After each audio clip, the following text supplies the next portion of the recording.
On s'aperçoit aujourd'hui qu'on n'a pas bien compris la façon dont marchait une union monétaire.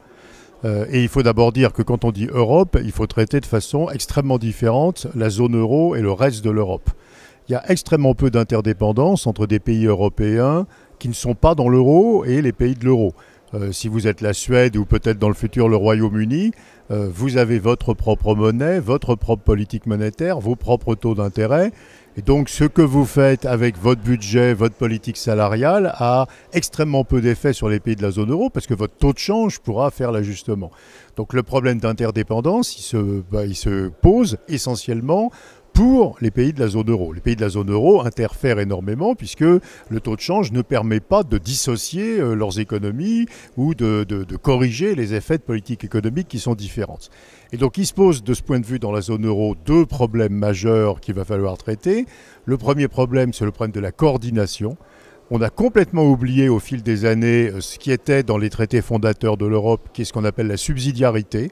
Le fait qu'une politique est a priori mieux faite au niveau local qu'au niveau central et qu'il ne faut traiter une politique au niveau central, c'est-à-dire harmonisée, coordonnée, que si cette politique crée justement des interdépendances fortes entre les pays, ce que les économistes appellent des externalités.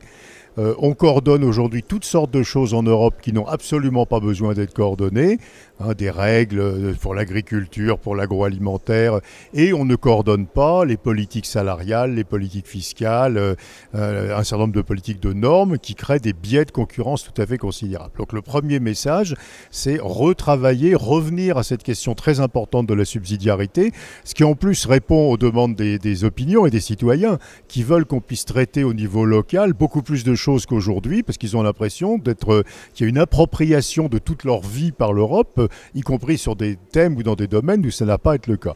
Et puis la seconde question, c'est celle du fédéralisme.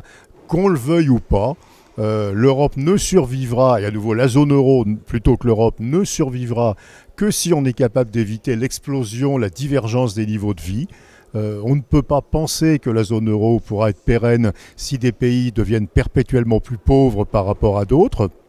Ou d'ailleurs à l'intérieur des pays, si des régions deviennent perpétuellement plus pauvres par rapport à d'autres.